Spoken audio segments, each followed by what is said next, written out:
Secangkir Semangat Podcast. Obrolan inspiratif yang bikin kamu semangat. Hosted by Mario Pratama dan Narendra Pawaka. Presented by Kopi Kapal Api, jelas lebih enak. Oh yeah! Alright. Welcome to Secangkir Semangat Podcast by Kopi Kapal Api. Barengan sama Mario dan Eda, teman ngopi, buat kamu yang punya keingintahuan besar untuk upgrade diri dan ingin tahu banget soal gimana biar dompet tetap tebal dengan perencanaan keuangan selama new normal, ini pas banget. Karena memang di sini tempatnya yang pastinya bakal bikin hari kamu lebih semangat dan optimis lagi. So please welcome our guest for the day. We got Felixandro Ruby. Selamat datang, brother. Halo Eda, halo Mario. Ini berarti manggilnya Bro Ruby ya? Ruby, yes. Apa rasanya bro, memasuki usia 30? Campur aduk. Tapi menurut gua, hidup itu mulai mengalami satu perubahan yang besar ketika lo masuk kepala 3. Pemikiran-pemikiran yang lo rasa lo dulu orang paling bener waktu umur 20, sekarang mulai sadar, oh iya ya, gue bisa salah. Yes. Gitu. Termasuk yang kita mau obrolin hari ini gitu, tentang keuangan. Hal-hal yang dulu gue rasa gue lakukan dengan tepat, ternyata masih bisa diimprove, masih bisa diperbaiki. Gitu sih, menurut gue perubahan terbesar itu, perubahan mindset. Ada penyesalan nggak? Ini kan kita ibaratnya sambil ngopi nih sama teman ngopi. Kalau lu ngopi sama diri lu sendiri ketika umur 20 tahun, lu mau bilang apa bro? Itu menarik banget obrolannya. Kenapa? Karena I actually made YouTube video on this. Gitu. Jadi gue pernah diundang ngomong, lalu gue ceritakan 5 hal yang menurut gue kalau gue bisa ngulang gue pengen gimana. Gitu. Yang pertama adalah punya perencanaan keuangan yang lebih baik. Yang kedua, gue mau membangun jejaring gue lebih baik juga. Penting gak cuma soal invest dalam keuangan, tapi juga invest dalam persahabatan. Kemudian invest yang berikutnya yang menurut gue juga sering kita lupakan di umur 20 adalah invest di kesehatan. Kemudian kita juga lebih berolahraga, makan lebih baik. Kelihatannya hal-hal yang mungkin di umur 20-an bisa kita let go. Ya udahlah, mie instan tiap hari nggak apa-apa. Masa perjuangan ya. Yes. Right? Tapi alangkah baiknya sekarang badan lu akan jauh lebih fit, jauh lebih baik, lu bisa ngerjain begitu banyak hal juga kalau badan lu sehat gitu. So mungkin 3 itu kali yang gue rasa gue bisa improve kalau gue bisa ngomong ke diri gue sendiri di umur 20. Hai, kamu dari 3 itu apakah sudah kamu lakukan teman ngopi? Silakan refleksi diri teman ngopi. Next question yang tricky juga, ini di era pandemi gini, kalau ngomongin soal keuangan ya, Ruby, apa bisa dompet itu tebal di era pandemi? Ntar gue korin dompet gue dulu. Gila. Dompet gue sih nggak tebal-tebal banget bro. Biar ada bukti ya. Isinya tapi bond semua. Tebalnya di perspektif yang beda ya. Beda. Menurut gua kita harus mengakui bahwa ada orang yang bisa melihat ini sebagai sebuah kesempatan.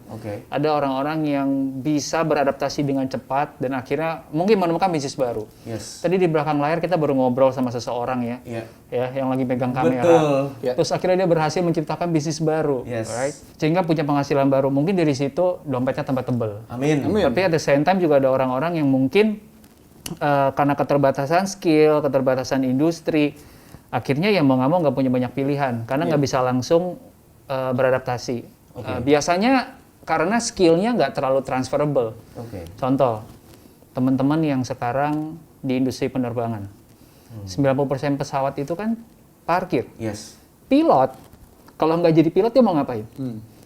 Bingung juga kan? Mungkin jadi YouTuber kayak yang satu itu. Iya benar. Right? Ada. Ngerti. Tapi itu kan juga butuh penyesuaian, belajar ngomong di kamera, belajar ini. Tapi saya menemukan cukup banyak orang-orang yang bisa menebalkan atau paling enggak bisa survive selama masa pandemi. Mungkin gua angkat beberapa cerita ya. Boleh. Jadi teman-teman ada salah satu teman gua juga, dia itu bikin bakmi frozen. Selama masa pandemi ini. Akhirnya omset dia naik 7 kali lipat. Alright. Naik 7 kali lipat artinya apa? Omset 7 bulan ke depan udah didapetin sekarang dong, ya kan? Nah itu satu. Kemudian aku juga punya teman yang selama pandemi ini justru dia makin rajin build personal branding di sosial media karena jadi punya waktu ekstra. Padahal sebenarnya ya dia itu adalah pebisnis, dia bikin aparel. Selama pandemi ini itu bisnisnya hampir nol. Oke. Ketika dia build personal branding, dia pilih channelnya itu LinkedIn, right? Oke. Apa yang dia lakukan? Dia belajar fotografi, lalu dia mulai ceritain bahwa di LinkedIn itu lo butuh foto profile yang mewakili supaya kelihatan profesional, supaya menjual, ada angle-angle yang menunjukkan kelebihannya lo, kekurangannya lo gitu. Dalam waktu kurang dari 3 bulan, orang ini akhirnya punya bisnis baru, fotoin profile picture orang di LinkedIn. Seriously. Wow. Gitu. Berani mencoba sesuatu yang baru ya? Gitu. Oke. Tadi lu cerita seputar temen lo. Sekarang kita pengen tahu sebenarnya apa yang lu lakukan. Oke. Dan apakah new normal ini berdampak secara financial terhadap diri lu sendiri? Wah, ini pertanyaan yang nggak ada di list nih. Bridging ke financial. Betul. Ini gua harus beradaptasi juga dengan cepat ya. Oke. Jujur teman-teman, gua ada 3 bisnis sebelum pandemi ini. Gua ada digital agency, lalu gua ada HR consulting, corporate training. Kemudian yang terakhir gue juga ada aplikasi namanya Mentor Gue. Ini basically aplikasi isinya konten rangkuman buku yang udah kita simplify, jadi bisa didengar dalam 15 menit gitu. Nah dari 3 ini, satu terdampak banget. Definitely yang agency. Kenapa? Karena lebih dari 50% klien gue adalah F&B. Nah teman-teman bisa tahu, sekarang F&B nggak bisa dine in, udah definitely susah kan, gitu. Nah jadi itu mungkin yang terdampak. Yang 2-nya lagi ini menurut so far masih survive, dan bahkan ini kalau bicara adaptasi malah lahir bisnis keempat. Wow, yang adalah. Oke, namanya Negeri Pembelajar. Negeri Pembelajar tuh apa? Gua ngeliat orang-orang di saat seperti ini pasti butuh belajar hal yang baru. Ya dong. Yang tadinya di industri apa harus pindah ke industri lain. Yang tadinya ngerasa dia nggak butuh ilmu ini tiba-tiba butuh, right? Supaya bisa di-hire lagi, supaya dilihat valuable lagi sama market gitu. Nah, gua memudahkan mereka untuk bisa ngikutin kelas-kelas ini secara online. Karena gue punya teman kebetulan banyak yang expert di bidangnya masing-masing, tapi mereka juga orang sibuk. Dan kasarnya quote-unquote mungkin nggak butuh-butuh banget duitnya. Right? Jadi gue menghargai mereka dengan, oke, lu 1 kali rekaman sama gue, kontennya gue simpen, lu nggak perlu ngajarin orang berkali-kali. Jadi dia nggak ngerasa capek, dia nggak ngerasa waktu dia keambil, dia ngerasa kayak ya udah gue ngelakuin sesuatu yang baik, gue ninggalin legacy nih. Right? Nah dengan cara itu ilmunya juga jadi affordable buat orang.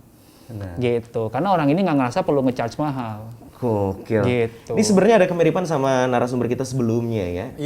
Jejo mencoba untuk hal-hal yang baru dan tetap semangat tentunya. Cuman pada akhirnya bro gini, gue nangkep passion kayaknya kurang deh bro. Mencoba hal yang baru aja kayaknya kurang ketika ingin sukses. Pertanyaannya setelah ini apa? Dan kayaknya financial planning nggak sih bro? Definitely. Buat teman-teman sekarang ini yang lagi di pandemi, mungkin yang paling berasa adalah mereka yang 1-2 tahun terakhir mengatur keuangannya dengan baik, pasti beda sama mereka yang belum melek soal itu. Gitu. Nah contohnya, in my case, gue bisa bilang gue lumayan quote-unquote aman, karena gue punya cukup dana darurat untuk gue survive 12-18 bulan ke depan. Itu idealnya seperti itu atau tiap orang berbeda? Tiap orang berbeda. Kenapa? Kalau gue 12-18 bulan, karena udah terbiasa jadi pengusaha. Gimana hari ini lu bisa untung banget, besok lu bisa boncos banget gitu kan. Kita nggak pernah tahu. Nah jadi buat gue butuh buffer yang lebih panjang. 12-18 bulan.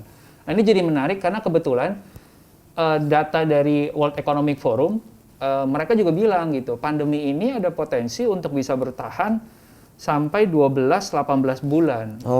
Kenapa? Karena kira-kira itulah waktu yang dibutuhkan untuk bikin vaksin. Lalu butuh 6 bulan berikutnya supaya 60% penduduk dunia itu dapat vaksinnya. Kalau belum, nggak akan beres. Makanya kita butuh 18 bulan. Gitu. Minimal ya? Ini teman ngopi emang masuk di perencanaan keuangan di saat era pandemi seperti ini. Kalau ngomongin soal financial planning ya Ruby, apa sih yang harus dipahami orang-orang dulu? Jadi yang membuat mereka pengen, oke, ini turning point gue sadar gue harus melek yang namanya financial planning. Berat nih. Berat ini berat memang. Ini momen saat nonton teman ngopi, Iya. denger ini, Iya. oke gue melek. Oke, melek ya benar. Tapi teman-teman percayalah, there is still hope. Iya. Yes. Makanya teman-teman kalau ngedengerin ini, stay selama beberapa menit ke depan, ini Yes. akan jadi impactful banget ke hidup lo. Buat gue perencanaan keuangan tuh sesimpel gini, memahami bahwa hidup itu ada musimnya bro. Ada musimnya kita di umur 20-an kan, tadi kita cerita ya, kerja keras gitu ya, pokoknya hustle gitu. Ada masanya juga kita di 30-40-an, kita mulai bisa merasakan buahnya, mulai bisa menikmati, mulai panen. Oke. Setelah itu kita masuk ke musimnya kita yang istirahat. Ada musimnya kita udah nggak bisa seproduktif dulu lagi, badannya udah beda, energinya udah beda. Pertanyaan gua, kalau kita nggak nyiapin buat diri kita waktu nanti nggak produktif, siapa yang mau nyiapin? Iya kan? Nah jadi perencanaan keuangan tuh sesimpel gini. Yes. Menyadari apapun yang kita hasilkan hari ini, itu ada titipan dari masa depan. Jadi jangan dihabiskan hari ini. Langsung melek nggak lo kayak minum kopi kapal api cuy? Secangkir semangat memang. Gue inget pesan semangat Melek dari banget gue Ruby jadinya. yang pernah lo berikan gitu ya di salah satu konten lo adalah lo sempet bilang gimana kalau misalnya lo bilang ke diri lo tuh instead of I wish I knew this before turning 30, tapi things that I thank myself for after I reach 30. Yes. Ya kan itu kan bahasa yang positif tapi masih realistis juga. Karena lo bisa melakukan hal yang saat ini mesti bisa lo lakukan untuk masa depan lo. Setuju. Nah, lo menyadari itu di usia berapa, Ruby? Gue cukup beruntung, gue mengalami hidup yang lumayan sulit. Ya. Wah beruntung. Tetap positif. Iya. Iya. Respect semangat. memang. Tetap semangat. Tetap semangat, walaupun hidup sulit. Karena gue yakin dari situlah kita dibentuk. Iya. Right? Dari kesulitan lah itu kita dibentuk. Siapa gue bisa ada sekarang? Ya karena gue dulu pernah ngalamin masa-masa di mana bokap nyokap gue itu merantau ke Jakarta. Oke. Terus mereka itu guru, right? Ya lu tau lah ya pendapatan guru gimana. Gue dari TK sampai SMP itu gue harus ranking 1. Supaya apa? Supaya gue nggak perlu bayar uang sekolah, dapat beasiswa. Gitu. Memudahkan beban orang tua gue. Oke. Lo bayangin lo hidup dari TK sampai SMP berarti 9 tahun ya? Iya. 12 tahun? Hah? 9? 9 tahun Sampai ya gitu SMP? kan? Sampai SMP gitu ya. 9 tahun lo kayak gitu ya kebentuk kan? Oke. Daya juangnya beda nih orang nih. Dari kondisi sulit itu Dari ya? kondisi sulit itu gitu. Nah jadi back to your question, Yes. gue dari mana melek soal keuangan, ya dari muda gue udah sadar. Gue harus ngebantu orang tua gue bahkan untuk sekolah gue sendiri. Oke. Semenjak gue lulus sekolah, yang pertama gue lakukan adalah gimana cara supaya gue bisa independen, Ya. berdikari. Jadi dulu waktu gue kuliah, gue ngajar anak SMA ngelesin, ya kan. Terus waktu lagi di kuliah juga, gue cari sampingan-sampingan yang lain. Oke.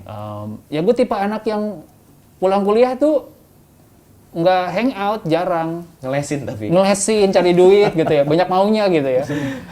Jadi di situ gue melek. Iya. Tapi yang bikin gue benar-benar melek adalah ketika gue baca buku, judulnya itu 100 Langkah untuk Tidak Miskin.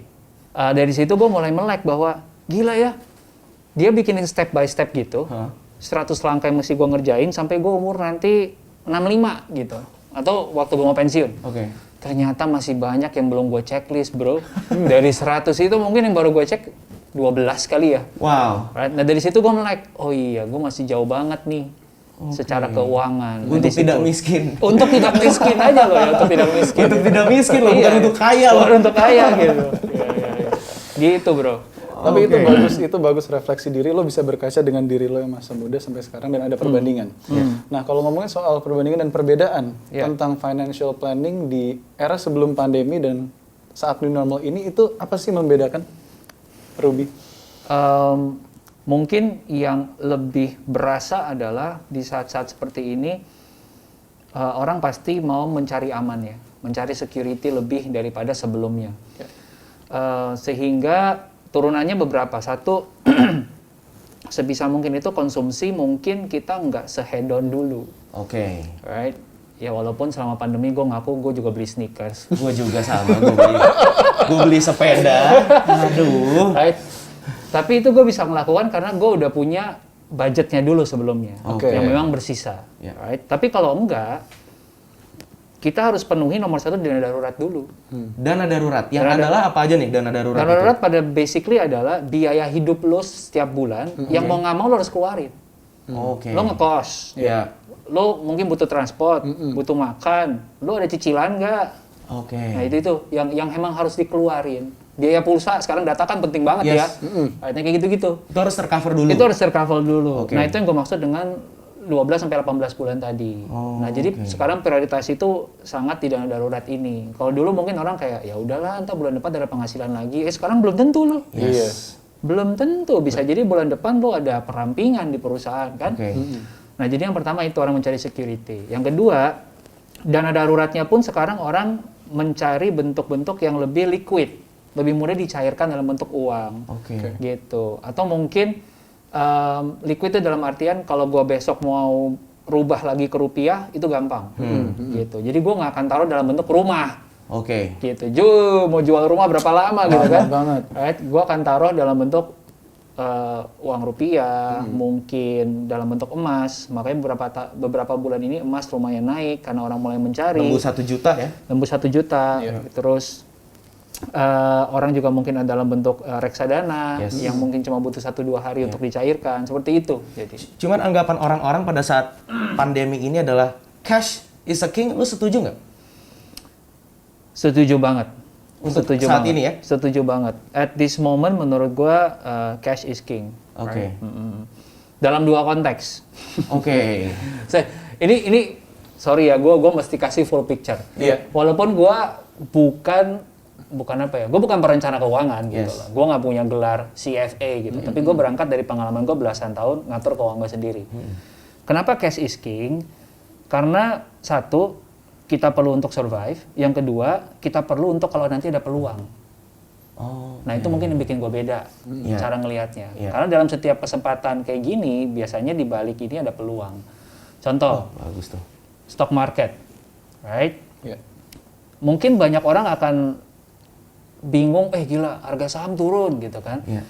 Tapi percayalah di 98, 2008 ketika krisis, di situ lahir orang kaya baru. Karena mereka beli waktu murah ya? Exactly. Nah disitulah kita juga mungkin dari sisi investor, cash is king. Kenapa? Ketika time-nya tepat, kita bisa masuk dan I don't know, mungkin kita bisa jadi orang kaya baru dari situasi ini. Berarti ini mungkin untuk teman ngopi yang lagi nonton yang saat ini ngerasa gila, saham gua anjlok semua, menurut lu tahan? Tergantung sebenarnya. Jadi ini jawaban dari semua hal memang tergantung sih.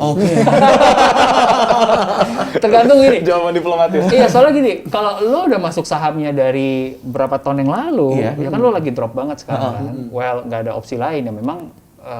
Bahkan kalau misalnya lo ngelihatnya long term investmentnya, ya lo makan akan nambah. Supaya apa? Harga average lo turun kan. Kalau lo dulu beli misalnya harga rata-rata saham yang lebih adalah 5.000 per lot. Sekarang lagi turun banget nih. Misalkan ada yang turun sampai 2.000. Ketika lo beli 2.000 dan 5.000, ini kan jadi average-nya berapa? 5.000 tambah 2.000 bagi 2 gitu. Which is 3.500. Nah, jadi menarik kan? Nah, itu tergantung ke masing-masing investor. Kalau gua ya gua malah akan doubling down gitu. Wow. Supaya meng-average. Spending hati-hati kamu, lebih baik invest. Itu salah satu salah satu tips untuk financial planning di era seperti ini. Makanya masih akan banyak sekali. Kita lanjut ke pertanyaan berikutnya, Dak. Boleh. Ini gue mumpung lagi ngomongin keyword spending, terus menabung uang dan juga menginvest. Kalau Ruby sendiri secara personal dalam persentase gitu lebih banyak yang mana, Ruby? Spending, nabung, atau invest? Gua tuh anaknya banyak maunya, tapi gampang dipuaskan. Jadi kamu Libra ya? Libra nih, kalau Libra begini nih. Kita menghibur diri cukup dengan mungkin gue ke depan makan sate favorit gue udah happy gitu kan. Nah jadi gue spending, tapi gue spendingnya nggak seperti orang yang mungkin harus wah banget gitu. Ya, jadi itu buat gue. Komposisinya jadinya adalah gue sekarang kalau pakai bahasa keuangan, mungkin dari total aset itu sekitar 50-60% itu diinvestasikan. 60% investasi. Lalu sekitar 20%-nya itu ya buat gua dana darurat, mau gua pakai apa, kalau ada yang kebutuhan-kebutuhan yang dalam setahun ke depan gitu. Itu berarti menabung ya? Yes, menabung. 20%. Gitu sih. 20% lagi spending. Yes, betul. Berarti 60% investasi. Teman ngopi. Kalau saya 80% spending ya. Makanya kerja pakai kuda. Wow, Tapi harus tetap semangat. Semangat. Ya, Oke, ini terakhir tentang financial planning masa new normal. Ya. Ada nggak sih pengalaman personal story atau dari teman-teman di era pandemi ini mengenai masalah keuangan yang mungkin bisa menjadi pelajaran? Contohnya misalnya pas pandemi tiba-tiba lo kaget, wah dana darurat gue masih dikit lagi misalnya gitu. Atau emas lu tiba-tiba kan melambung tinggi. Iya. Well, mungkin kalau gua ini nggak ada titipan dari siapapun ya. Iya. Tapi banyak dari kita yang sampai sekarang itu masih belum memegang proteksi sama diri kita sendiri. Proteksi dalam artian gini, asuransi kesehatan dan asuransi jiwa. Oke. Gitu. Sekarang gini, kita boleh ngomong bahwa pandemi ini angka kematiannya rendah berapa persen? 3% lah misalnya. Tapi lu tahu nggak 3% yang mana? 3% di ruangan ini? 3% di luar? Oke. 3% yang lagi di Bali, lagi hangout sekarang? Kita nggak tahu 3% yang mana, right? Nah sehingga walaupun itu 3%, itu bisa terjadi sama siapapun kalau kita nggak jaga diri. Yeah. Nah makanya daripada kita was-was terus, worry terus, mendingan kita ambil proteksi. Gitu. Biar peaceful juga kita cari biar peaceful duitnya. juga. Nah jadi buat gua, karena gua udah punya tanggungan, gua pegang asuransi jiwa. Kalau sesuatu terjadi sama gua, itu udah otomatis tuh dari asuransi akan meninggalkan sekian dana. Oke. Kemudian asuransi kesehatan. Kemarin sempat viral tuh. Yes. Orang masuk rumah sakit, Mahal. berapa ratus juta kan? Right? Untuk pengobatan baru 4 hari. Right? Nah makanya buat teman-teman sekarang semakin penting tadi dana darurat sama proteksi tadi. Dana darurat, Dan proteksi, nabung, ambil jarak 12 sampai 18 bulan. Yes. Jangan spending banyak-banyak. Iya. Sama gue pengen nanya ke lo, ini mungkin buat teman-teman ngopi yang lagi nonton kita, pengen mulai untuk investasi, kita mulai dari mana sih bro? Emas kah, reksadana kah, atau langsung saham, atau deposito? Kembali, jawabannya adalah tergantung apa nih? Karena gue nggak tahu yang nonton ini umur berapa, seasonnya lagi di mana gitu kan. Seumuran gue lah anggap, bro, teman ngopi. Mungkin gue akan kasih beberapa jawaban ya. Iya. Kalau lo sekarang di umur 20-an, right, menurut gue investasi yang paling penting yang bisa lo lakukan adalah investasi ke dalam karir lo sendiri, investasi ke diri lo sendiri. Iya. Knowledge ya bro. Of course. Karena gini, lo di umur 20-an, ya lo pasti masih masa perjuangan lah bro. Kemungkinan besar lo di perusahaan, ya lo masih di level bawah, baru mau mulai. Iya. Kalau lo di sebuah bisnis, mungkin lo juga baru mau mulai. Belum gede-gede banget. Tim lo masih ya mungkin di bawah dari 5. Jadi lo masih butuh banyak banget untuk bisa berkembang. Untuk income lo bisa bertumbuh 3, 4, 5, 10 kali lipat dalam berapa tahun ke depan. Yang akan membantu income lo supaya bertumbuh segitu cepat adalah nambahin skill, ilmu, knowledge, network. Gitu. Tidak terprediksi jawabannya oleh saya ya. Tidak tertebak ya. Ternyata knowledge bro. Investasinya cuy. Yes, tapi kembali tergantung kalau lu di umur 20-an awal. Nah, Ruby boleh share nggak sebelum ke umur nextnya? Pas umur 20, personal story lu saat itu ngapain aja? Gue denger lu banyak banget. Yes, ngeband iya. Fotografi iya. Sales kontrak apa? Alat berat, iya. Personal manager food iya. Gue suka nih Mario dan ini. Iya dong. Risetnya dalam banget. Harus. Jadi memang betul di umur 20-an itu gue mencoba bereksperimen lah ya dengan 9 hal yang berbeda. Wah, gawat 9. Ada angkanya loh. 9. Sebenarnya lebih karena ada hal-hal yang nggak bisa gue kasih tahu. Oh iya. Itu yang pengen gue tahu. Oke, 9. Oke, 9. Kenapa gue sebut eksperimen? Karena gue punya ukurannya. Setiap ini ketika gue coba, harus ada meterannya berhasil apa enggak. Kalau berhasil gue lanjutin, kalau enggak ya gue drop. Tapi gue pengen all out setiap kali nyoba. 9 itu apa? Gue sempat menjadi sales alat berat. Gue sempat habis itu menjadi operator alat berat juga sebentar. Jadi kalau teman-teman ngeliat ekskavator, bulldozer, crane, itu gue bisa tuh gali lubang tutup lubang, gue masih kendarain. Literally. Itu pakai SIM nggak sih bro? Literally. Ada izinnya gitu kalau Gue nggak kebayang sih seorang Ruby bulldozer. Nggak kebayang ya? Nggak kebayang. Dulu gue sama anak lapangan banget, hitam dekil dan bau tanah gitu, literally tanah. Terus gue juga mencoba menjadi fotografer pada masanya. Waktu itu gue menemukan market gue sebagai food photographer. Oke. Kemudian gue mencoba lagi waktu itu gue masuk ke startup. Oke, Jadi sempat juga ya. sempat juga sekitar setahunan. Waktu itu lagi tren banget. Tapi gue pengen belajar gimana sih cara bikin app dari nol sampai jadi gitu. Habis itu gue juga sempat mencoba singkat banget latihan vokal, terus ikut audisi. Nah ini yang gue nggak tahu. Lo ngeband tapi lo ternyata vokalis ya? Vokal karena gue main gitar juga sedikit. Ya bisa tahu lah ya hasil audisinya. Lo nggak ngundang gue ke sini karena gue penyanyi kan? Iya. Oke. Terus akhirnya gue mencoba jadi pengusaha juga. Disitulah gue mulai bikin agency. Terus ketika dari situ gue mulai menemukan bahwa ini siapanya gue nih yang paling nyamannya gue tuh adalah sebagai pengusaha. Yang paling gue banget sebagai pengusaha gitu. Gila, berarti sebelum umur 30 nih teman ngopi cobalah banyak hal ya. Yes. Karena dari situ yang membentuk kita nanti di umur 30, 40, 50 dan seterusnya. Oke, kita balik lagi ke instrumen investasi berarti ya. Yes. Tadi kan 20-an ya invest lah di knowledge. Iya. Kalau kita masuk ke umur 30 nih misalnya. Kalau masuk ke 30 menurut gua buat teman-teman semua biasanya di umur 30-an tuh udah punya semacam tabungan yang cukup besar untuk bisa diinvestasikan. Right? Teman-teman, perencanaan keuangan kalau kembali sedikit ke judul awal adalah tadi kan menyiapkan buat masa depan. Yes. Betul. Right? Nah, jadi investasi teman-teman disesuaikan dengan tujuan keuangan teman-teman di masa depan. Oke. Right? Sekali lagi jawabannya tergantung. Tergantung. Karena ada yang umur 30-an belum nikah. Ada yang umur 30-an sudah nikah punya 2 anak. Oke. Kebutuhannya beda kan? Yes. Tujuan keuangannya beda. Yeah. Nah, kalau lo udah menikah dan udah punya anak, tujuan keuangan lo apa yang paling dekat? Ya, keluar. Ya nanti anak lo Keluarga ya. mau sekolah nih, Sekolah, umur iya, 4 tahun, TK. Abis TK, SD, SMP, itu kan lo mesti siapin semua tuh. Yes. Tapi kalau lo belum nikah, ya tujuan keuangan lo paling dekat, ya dana buat nikah lo dulu. Benar. Gitu. Nah, jadi tahu tujuan keuangan kita, lalu ditarik mundur. Dari apa yang gue punya sekarang, gue investasikan kemana. Gitu. Pilihan investasi macam-macam, teman-teman. Kalau gue menyarankan teman-teman mengulik juga risk appetite teman-teman masing-masing. Ada yang, bentar mungkin gue tanya lo kali menarik. Iya. Mario sama Eda gitu. Iya. Apa ya? Mungkin lo kenal satu sama lain. Iya. Siapa yang lebih berani ngambil resiko? Cie. Kelihatan. Bromance momen.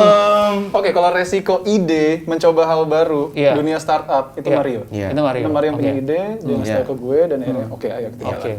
Alright, tapi kalau lo Kalau gue resiko eksekusinya. Resiko Karena eksekusinya. biasanya idenya Mario tuh terlalu gokil. Oke. Sampai akhirnya ini kalau orang awan nggak mungkin deh, cuma gue yang bisa nih jalan. Berarti dia lebih aman ya? Oke, kayaknya lo lebih aman sedikit. Iya. Mungkin tes kedua supaya mengonfirmasi bahwa lo lebih beresiko. agresif. Ganti ya bosnya nih. Dari lo berdua, siapa yang gaya rambutnya selama 3 tahun terakhir nggak pernah berubah? Ya dia Iya, lah. Nah, berarti benar, confirm dia lebih aman. Iya. Gila dari rambut bisa ketahuan behavior investasinya seperti apa ya? Kurang lebih. Berarti Ruby dari 20 rambut begini? Gua nggak berubah. Oh, nah, gua anaknya agak, gua di oke. tengah-tengah nih. Tengah-tengah. Gitu. Tergantung lagi ya? Tergantung lagi. Kalau gua risk Dasar Libra. kita sama ya. Jadi gue tuh risk appetite-nya mungkin nggak terlalu playing safe, right? Makanya tadi gue udah tahu tujuan keuangan gue apa, gue sesuaikan. Instrumennya kan banyak. Yang paling beresiko memang saham, karena fluktuasinya bisa wah banget. Di saat yang bersama menurut gue di bawahnya adalah ya punya bisnis sendiri juga fluktuatif tuh, right? Kemudian tapi paling nggak bisnis sendiri ada di dalam kendali kita kan. Kalau saham kan ya yang ngerjain bisnisnya orang lain gitu. Jadi punya bisnis. Kemudian teman-teman juga bisa di bawahnya ada lagi reksadana. Ini kita ibaratnya menitipkan uang kita, ada manajer investasi yang mengelolanya. Lalu di bawahnya lagi ada obligasi pemerintah. Nah, obligasi pemerintah ini menurut gue yang masuk ke zona aman nih. Kenapa? Karena dilindungi sama undang-undang. Yang minjem negara. Nggak akan kabur kan? Iya, gitu. Ya kecuali one day Indonesia. Aduh, amit. Tapi enggak lah. 98 lagi kita survive gitu, right? Kemudian yang paling aman lagi ya deposito. Oke. Gitu. Itu yang makanya kalau teman-teman pergi nyari instrumen ini, makin bawah makin aman, bunganya makin rendah. Berarti pelajari diri lu sendiri, behaviornya seperti apa. Exactly. Abis ini semua teman-teman yang nonton pada ngecek, gue udah potong rambut belum ya? Bro, ini, gue saking penasarannya nggak apa-apa ya kalau gue nanya di luar ini ya. Boleh. Gue saking semangatnya nih bro. Gue pengen tidak miskin ya. Bro, ada anggapan soal properti bro. Ya. Sebenarnya anak muda itu butuh atau enggak sih investasi di properti? Bagus. Karena ada sekali banyak perdebatan. Ada yang bilang generasi kita adalah rent generation. Gak butuh tuh lo yang namanya properti. Di satu sisi lain, bro, usahain lah lo nabung punya properti. Nah, kalau dari perspektif lo seperti apa? Gini, menurut gua 2 keputusan keuangan yang besar banget buat anak umur 20-30 adalah menikah dan punya rumah. Oke. Itu definitely 2 kebutuhan yang terbesar. Bukan kebutuhan, 2 pengeluaran yang terbesar. Pertanyaannya adalah apakah pengeluaran ini kebutuhan? Oke. Right? Mungkin menikah kebutuhan buat sebagian orang. Buat sebagian. Santai. Sorry, enggak. Jodohnya belum ada. Right? Thank you. Begitu juga rumah. Gitu. Pertanyaan gue gini. Gimana cara tahu? Jadi pertanyaan lebih penting adalah apakah rumah itu sebuah kebutuhan apa enggak buat lo? Ada orang-orang yang gue kenal, teman-teman gue, dia memilih nggak punya rumah, kenapa? Lah, karir gue masih lagi eksperimen nih. Gue tahun ini bisa di Indo, tahun depan gue bisa di Jerman. Terus gue buat apa punya rumah di Indonesia? Gue aja belum tentu balik ke Indonesia. Itu menurut gue ya. Jadi kembali jawabannya tergantung lagi gitu. Apakah rumah itu kebutuhan buat lo? Gitu. Musim hidup lo sekarang masih bereksperimen banget, masih bisa keluar, masih bisa kemana-mana. Apakah lu bakal stay di satu area? Kita hari ini di Kemang. Apakah lu akan stay lamanya di Kemang? Belum tentu kan. Right, nah itu jadi karena itu keputusan long term banget. Jadi kalau teman-teman belum punya kebutuhan untuk rumah, sementara jawabannya sewa dulu nggak apa-apa. Gitu. Tapi kalau memang kebutuhan itu udah hadir, dalam artian gini, lu udah menikah, ya kan? Lu butuh satu tempat untuk lo supaya bisa memulai sebuah keluarga. Ya nggak bisa lari, lu butuh. Menurut gua. Gitu. Berarti punya properti bukanlah sebuah standar seseorang sukses atau tidak kan? Menurut gua sih enggak. Gitu. Menurut gua sih enggak. Tuh, teman ngopi kadang-kadang kan suka jadi feel pressured gitu ya ngelihat teman-teman. Kalau umur segini belum punya, tiap orang itu punya kebutuhannya yang berbeda. Gua rasa yang ngedenger ini juga kreatif lah. Hidup itu bukan pilihan ganda dengan satu jawaban benar. Gitu. Tapi esai. Kita mungkin nggak kepikiran, tapi waktu kita punya rumah sebelum kita butuh, itu ada biaya-biaya masih kita keluarin loh. Itu malah jadi expenses, jadi liabilities gitu. Kita beli apartemennya belum kita tinggalin, terus nggak kita sewain, nggak produktif. Setiap bulan tetap bayar iuran pengelolaan, air, listrik, itu kan ada minimumnya gitu ya. Nah, jadi menurut gua, ya kita mesti ngambil keputusan sesuai dengan kebutuhan kita masing-masing. Gitu. Berarti itu sebenarnya menjawab pertanyaan terakhir kita soal anak muda itu butuh dana darurat atau enggak. Yes, butuh, tapi balik lagi tergantung kebutuhan. Cuman kalau versi lu standarnya adalah 12 sampai 18 bulan. Cuman untuk anak muda nih, teman ngopi, ternyata yang paling penting adalah untuk 20-an, investasinya adalah knowledge and skill. Yes, eksperimen sebanyak mungkin. Gokil. 9 passion sudah digeluti oleh Ruby, bahkan lebih banyak yang tidak diceritakan. Share saja, silakan di DM ya. Instagramnya Ruby, di mana Ruby? Silakan. @Alexandro. Nah, pasti harus banyak DM. Ini gue suka banget obrolannya tuh nyambung dari episode sebelumnya. Episode sebelumnya tuh ngebahas soal passion kan. Ternyata sesuai sama yang lu omongin di Instagram juga, passion itu gak cukup, itu hanya permulaan. Betul. Nah, ini juga step berikutnya yaitu financial planning ya. Betul. Keren banget, thank you bro. Terakhir. Ada lagi? Gue sempat dengar kontennya Ruby tentang moto belajar, berkarya, berbagi. Saat ini berarti Ruby ada di tahap yang... Menurut gue belajar, berkarya, berbagi itu adalah cycle yang kita lakukan dalam hidup. Ujungnya kita belajar sampai kita jago banget, sehingga kita bisa dihargai sama dunia lebih. Akhirnya kita berkarya, karya kita juga akan makin bagus, dan makin dinilai lebih. At one point, akan ada masa kita untuk berbagi ke orang, ke generasi berikutnya. Kalau ditanya gue sekarang lagi di fase apa, gue lagi di fase berkarya, tapi nggak pernah berhenti belajar juga. Gitu. Keren banget.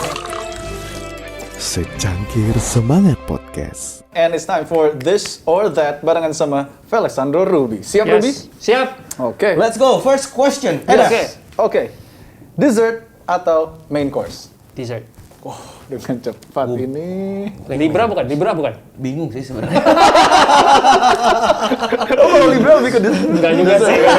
Tergantung. Gue emang lidah manis aja. Oke, sweet tooth.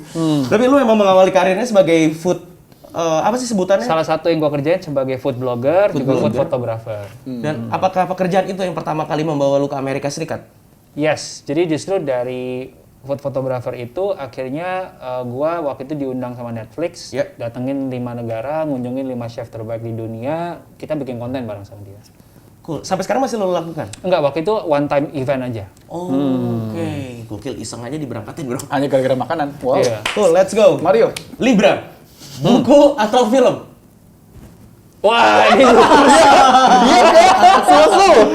waduh. Well, kalau gua harus milih, mungkin gua akan milih buku. Yes. Oke, buku. Karena dengan buku, gue bisa punya theater of mind. Gue mau membayangkan kayak gimana suka-suka gue, right? Bisa. Buku terakhir yang lu baca apa? Buku terakhir yang gue baca, How to Think Like a Rocket Scientist. Oh, itu bagus. Bagus. Rangkumannya ada? Ada. Oke, nanti Ada di aplikasi gue. Iya, nanti gue download. Asik, mentor gue, cek di mentor gue. Oke, next, this or that. Nggak bawa dompet atau nggak bawa handphone? Nggak bawa dompet deh. Iya sih. Kalau nggak bawa dompet, punya handphone nggak usah nelponin orang. Beb, tolong dong. Bawain? Iya. Iya sih, masih bisa kerja. Betul. Handphone. Jadi nggak bawa dompet nih? Nggak bawa dompet. Oh iya bener ya, aduh sorry. Oh gue mikirnya kejauhan ya. Mikir kemana? Oh sekarang urusan duit kan semua Iya, di handphone iya, ya, bener. tinggal tap. Elektronik. Bener. Berikutnya, Oke. gadget atau traveling? Traveling lah. Itu terakhir traveling kemana bro? Gue lupa. US ke New York. SF, sorry. SF ya? Iya. Gokil. Berarti lu nggak gadget freak ya? Gue nggak gadget freak. Honestly, ini handphone. Ini kan rilis tahun lalu. Iya. Ini iPhone 11. Iya. Oke. Sebelumnya itu iPhone 6. Apakah sebelumnya iPhone 4S? Betul. Yang Anda sedikit menyesal beli itu? Sebenarnya enggak, karena itu Yang peninggalan terakhir Steve Jobs. Oh. Iya. Dan cikal bakal Anda bekerja ya. Cikal bakal Anda bekerja. Cikal bakal saya untuk bikin konten. Itu yang handphone itu yang membawa lu Handphone ke... itu membawa gua ke Netflix. Gokil. Hanya dengan gadget. Sikada. Oke. John Mayer atau 30 Days Gak of usah Lunch? dijawab, John Mayer udah. Oke, jadi terjawab ya tadi. Quotes-quotesnya John Mayer John mulu Mayer bro. Mulu, iya. Favorit track lu apa? Wow. Stop This Train dari Continuum Atau No Such Thing. Wow, nggak bisa, gue nggak bisa milih. Nggak bisa milih. Definitely nggak bisa. Tapi milih. nonton kemarin. Terlalu banyak. Gue nonton 2 kali, sekali di London, sekali di Jepang. Mewah, brother. Emang vokalis ini. Sebenarnya nggak mewah. Gue berangkat juga pakai tiket promo. Cuman gue berjodoh sama John Mayer. Jadi gue beli dari jauh-jauh hari nih jaketnya kan. Udah kayak 6 bulan sebelum berangkat. Terus tiba-tiba launching, tour date-nya John Mayer. Pas gue buka, gue lagi di kota itu. 2 kali, exactly kejadiannya kayak gitu. Keren ya. Planning, semua tuh di plan coy. Jadi emang jodoh sama John Mayer. Jodoh. John Mayer. Next, Mario. Tourist spot or hidden gems? Tourist spot atau hidden gem? Oh ya hidden gem lah, hidden gem. Ada pengalaman pribadi soal itu? Nemuin hidden gems di daerah mana gitu? Wah. Yang berkesan sampai saat ini. First thing in mind lo muncul. Istri gue. Loh. Iya istri gue juga hidden gem. Hidden gems, tuh. bro. Hidden gem. Cuma lu doang yang punya cuy. Cuma gue yang doang yang punya, bener. Iya. Dan gue ketemu istri gue juga hidden gem, bro. Gue lagi di tengah-tengah Orchard Street di Singapura. Right? Terus gue ngeliat dari jauh. Ini kayak cewek gue kenal nih. Gue pernah lihat di mana gitu. Terus gue panggil dong, karena gue kira namanya itu. Ternyata nggak nengok. Oh, bukan. Ternyata salah. Ternyata belum tahu bener apa salah kan? Iya. Right? Gue cek dong. Habis itu gue ke Twitter. Tadi lo lagi di Orchard Street nggak nih ngelewatin segini? Pakai baju ini. Terus dia ngebalas dengan, ini bukan bajunya. Betul. Wow. Itu adalah sebuah trik yang bisa berguna, brother. Mau jawabannya iya atau enggak, at least lu ngobrol. Betul. Berkenalan. Iya kan? Betul. Misalnya, enggak kok, bukan aku. Oh, aku pikir itu kamu. Iya. Lagi di mana nih? Lanjut. Lanjut, Eda. Oke, next, this or that. Online shopping atau offline shopping? Online deh. Aduh, jadi galau gue. Dasar Libra. Ngerti banget gue Libra. Ini harus cepat jawabnya apa enggak? Cepat. Offline. Wow. Kenapa? Gua badannya aneh, bro. Gua kalau beli barang, badan gua aneh. Jadi kalau nggak harus dicoba, nggak bisa. Iya, Harus gua coba. Gue setuju juga sih sama lu. Next question, Mario, this or that? Full payment atau cicilan 0%? Tergantung. Aja jawaban gua tergantung. Full payment. Oh, nggak mau nyicil ya, bro? 0% loh, bro. Wah, nggak. Gila, marketing banget ya. Bentar. Kamu lagi jualan rumah apa lagi jualan gadget? Anggaplah sneakers. Kalau sneakers full payment. Kalau rumah, saya mau cicil 0% kalau bisa. Saya juga sih. Ya, tergantung baik lagi jawabannya ya. Ini gue pengen banget tahu sih sebenarnya jawabannya apa. Emas atau saham? Saham ya? Saham. Kan resikonya lebih tinggi, bro. Iya. Well, resiko itu gini. Gue kasih sebuah interpretasi ya. Iya. Tadi kan kita ngomong saham itu seperti kita memiliki bisnis, Iya. right? Bedanya adalah somebody else yang running. Iya. Prinsip gua untuk ngejalanin bisnis adalah bukan soal berani apa nggak berani, tapi soal hitungannya masuk apa enggak. Oke. Kan lo kalau mau menjalankan sesuatu, bisnis apapun lo bisa ngitung dulu dong. Iya. Marketnya ada nggak kira-kira? Ongkosnya kalau dijual segini masuk akal apa enggak? Hal yang sama juga kita bisa lakukan ke saham. Jadi selama lo masuk ke bisnis atau ke saham dan hitungannya masuk dengan resiko yang lo bisa tanggung, menurut gua saham is a much interesting option. Berarti manajemen risk ya? Yes, dalam jangka panjangnya kayak gitu. Saham, teman ngopi? Saham. Last, this or that, Mario? Insurance first atau emergency fund first? Emergency fund first. Alasannya, bro? Probability aja. Gitu. Dihitung ya semua ya? Gua kalau besok nggak bisa makan, nggak usah pusingin insurance. Oh iya. Kan dana darurat gitu. Iya. Oh iya. Right? Jadi hidup gue yang paling penting dulu. Yang kalau nggak ada itu gue nggak bisa hidup kan. Oke, skala prioritas ya. Skala prioritas gitu. Bro, Libra jago hitung-hitungannya kok gue bego ya? Libra belum mature. Belajar dari expertnya. Tapi nggak apa-apa ya bro, berarti ini saatnya gue melakukan banyak kesalahan ya. Siap, DM gue selalu terbuka buat lo kalau mau nanya. Tuh, silahkan. Gimana teman ngopi, bergizi sekali dan inspiratif ya obrolan kita pada hari ini. Cuma kamu dapat barengan sama Mario, Eda, dan Ruby di Secangkir Semangat Podcast by Kopi Kapal Api. Jelas Lebih enak. Dan berikutnya kita akan ngebahas soal musik di era new normal ini. Akan seperti apa? Stay tune terus ya. Secangkir Semangat Podcast. Presented by Kopi Kapal Api, jelas lebih enak.